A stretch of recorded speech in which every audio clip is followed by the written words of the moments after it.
Oke, bismillahirrahmanirrahim. Assalamualaikum warahmatullahi wabarakatuh. Hari ini ketemu lagi kita pada mata kuliah Offshore Banking. Di sini kami dari kelompok 3 Offshore Banking akan menyampaikan materi hasil diskusi kami terkait dengan judul materi kami yaitu Internet Banking pada Offshore Banking. Nah, di sini kami dari kelompok 3 beranggotakan 5 orang, di mana pemateri pertama itu saya sendiri, Esi Aulia, dengan NIM 1805020061. Lalu pemateri kedua yaitu rekan saya atas nama Reka Anggriani dengan NIM 1805020060.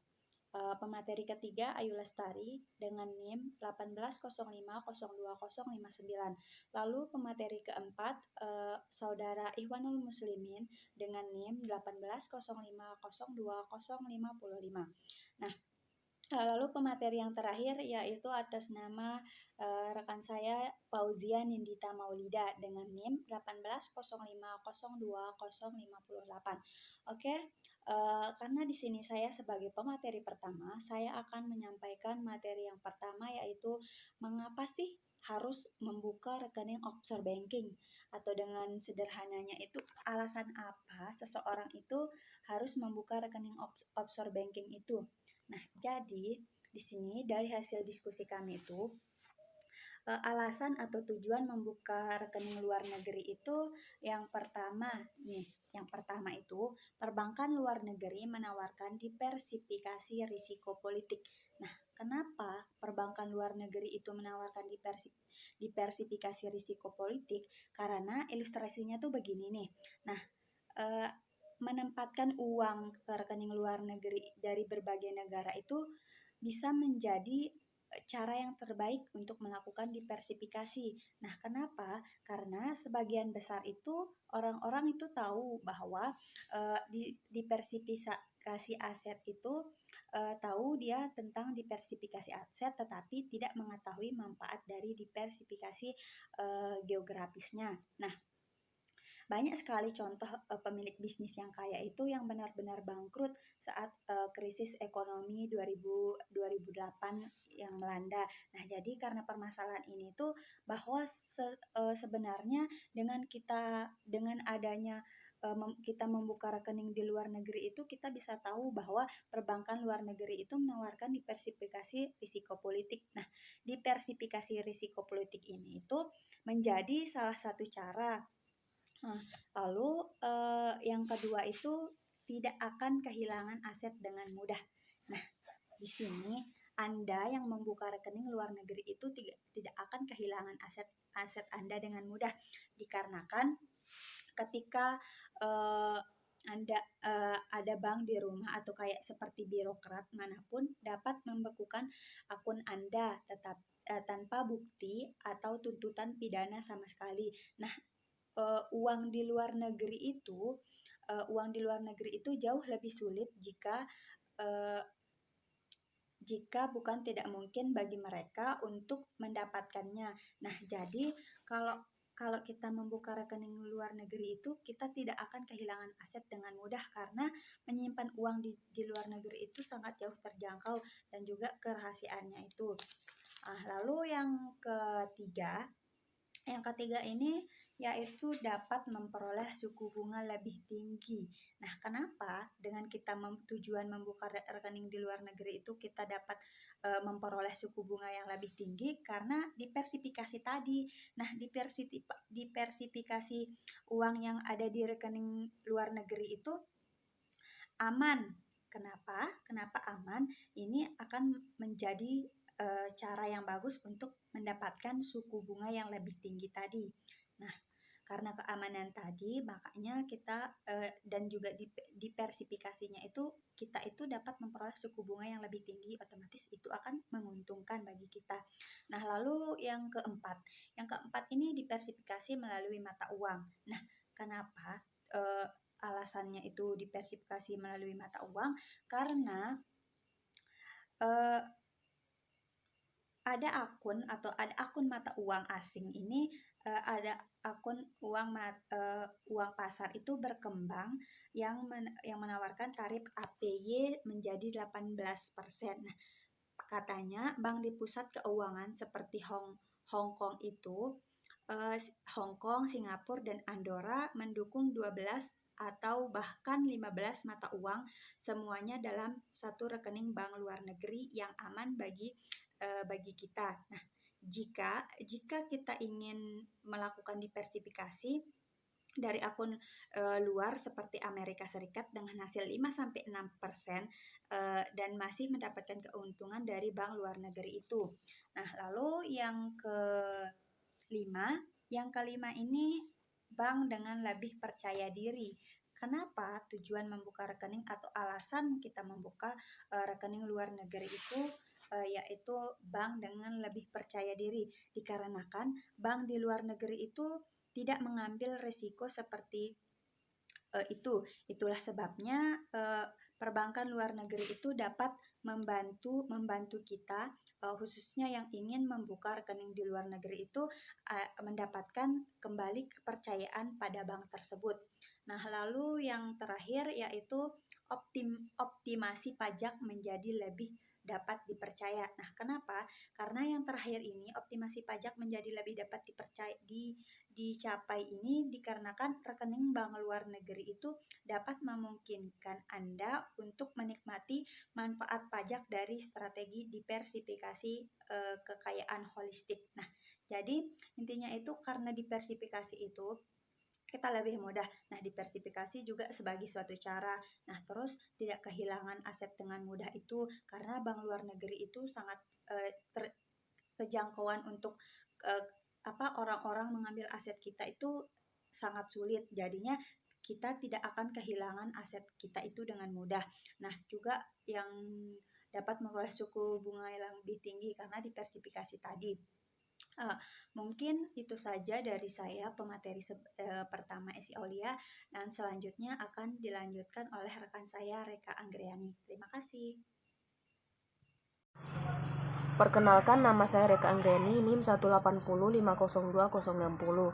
Di sini saya akan menjelaskan materi yaitu tentang manfaat internet banking pada perbankan luar negeri. Adapun beberapa manfaatnya di sini yaitu yang pertama, dapat membantu klien mengelola dan mengawasi akun luar negeri. Yang kedua, dapat membantu melakukan berbagai transaksi dengan mudah dan cepat.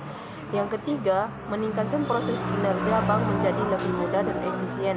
Dan yang keempat yaitu mempermudah pengoperasian bank luar negeri tanpa jangka waktu yang ditentukan. Sekian penyampaian materi dari saya. Nama saya Ayu Lestari, NIM 180502059. Saya sebagai pemateri ketiga, saya akan membahas tentang pelayanan internet banking pada perbankan luar negeri. Internet banking luar negeri sebagian besar digunakan oleh klien yang memiliki rekening bank di luar negeri domisili mereka. Bank luar negeri seringkali berlokasi jauh dan satu-satunya cara untuk mengakses langsung ke bank luar negeri, rekening bank luar negeri, dan layanan bank luar negeri dilakukan melalui perbankan online lepas pantai. Oleh karena itu, perbankan internet luar negeri pada dasarnya merupakan bentuk utama dari akses akun dan diperlukan sebagai layanan dari bank luar negeri.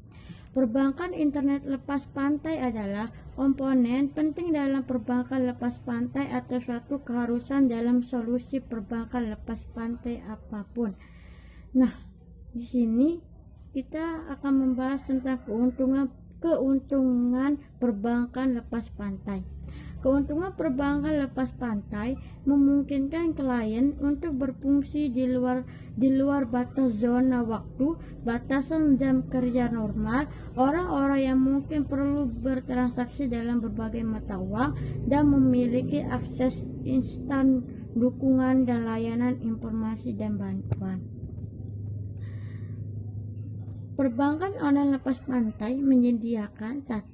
Kenyamanan, 2. Transaksi cepat, 3. Layanan efisien, 4. Layanan efektif. Nah, di sini juga ada beberapa kekurangan perbankan online. Yang pertama, Beberapa bank mungkin memiliki proses aplikasi yang panjang. Yang kedua, pembelajaran situs. Yang ketiga, keyakinan dalam layanan online. Sekian dari saya, terima kasih. Oke, bismillahirrahmanirrahim. Assalamualaikum warahmatullahi wabarakatuh. Perkenalkan, nama saya Ikhwanul Muslimin dengan NIM 180502055. Oke, di sini saya akan melanjutkan pemaparan materi internet banking pada offshore banking. Sekarang saya masuk ke materi jenis-jenis bank lepas pantai yang ditawarkan di internet. Di sini ada dua jenis. Yang jenis pertama yaitu perbankan luar negeri Basel III, dan jenis yang kedua yaitu perbankan lepas pantai non Basel III. Oke. Di perbankan luar negeri Basel III di sini atau di jenis yang pertama yaitu ada 4 poin. Di poin yang pertama yaitu Bank Normal Sukabanko Santander, BBVA, Citibank atau Standard Chartered. Terus di poin yang kedua yaitu mereka mengikuti pilar permodalan sehingga menjamin solvabilitas dan efisiensi bank. Mereka adalah bank terbaik, teraman dan paling handal. Contohnya adalah perbankan pribadi berbasis di Swiss of lisensi. Dan poin yang ketiga yaitu mereka memiliki standar internasional tertinggi dalam hal rasio kapitalisasi bank. Terus di poin yang keempat yaitu mereka berada di yurisdiksi lepas pantai, misalnya seperti BBVA memiliki anak perusahaan di Panama. Oke, sekarang masuk ke jenis yang kedua yaitu jenis perbankan lepas pantai non Basel III. Bank di sini di poin yang pertama itu bank lokal terletak di yurisdiksi seperti Panama, Hong Kong, Singapura, Seychelles, Dominika, dan di Kepulauan Virgin Inggris. Terus di poin yang kedua yaitu mereka tidak memenuhi rasio kapitalisasi dan solvabilitas yang memenuhi orang-orang dari Basel III. Mereka diatur oleh organisasi berkualitas rendah. Ini adalah lisensi bank yang diberikan dalam yurisdiksi oleh otoritas lokal yang kompeten, tetapi membutuhkan koresponden dari bank lain, biasanya bank Basel III, untuk mengakses komunikasi antar bank dan beroperasi di area tertentu. Oke, di poin yang ketiga yaitu mereka bisa mempertimbangkan bank divisi 2 dan divisi 3.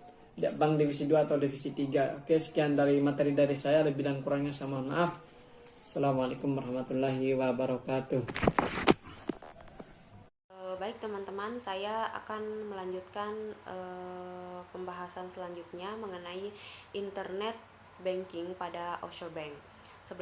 Sebelumnya saya Fauzia Nindita Maulida. Saya akan membahas tentang cara membuka akun offshore bank atau cara membuka rekening offshore bank. Nah, jadi dalam membuka rekening offshore bank ada beberapa hal yang perlu dipersiapkan, diantaranya adalah informasi pribadi dan menunjukkan tagihan utilitas.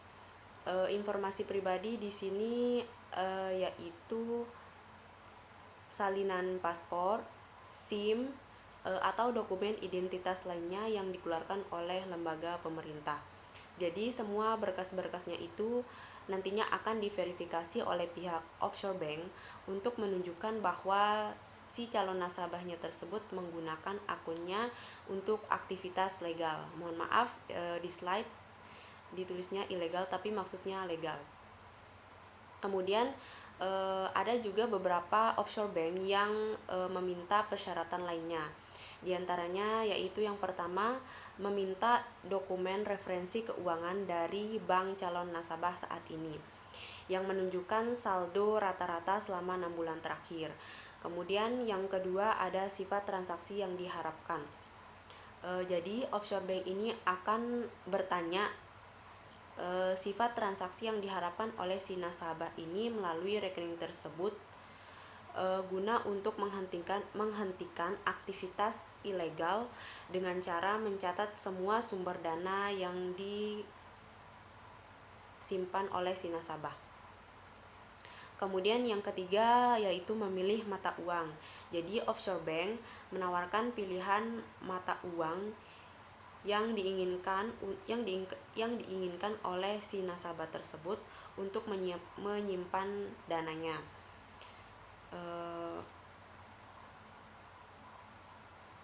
Sekian dari saya dan juga teman-teman kelompok 3. Terima kasih atas perhatian teman-teman. Semoga pembahasan ataupun pemaparan dari materi kami bisa dipahami. Kami mohon maaf jika terdapat kesalahan. Billahi taufiq wal hidayah. Wassalamualaikum warahmatullahi wabarakatuh.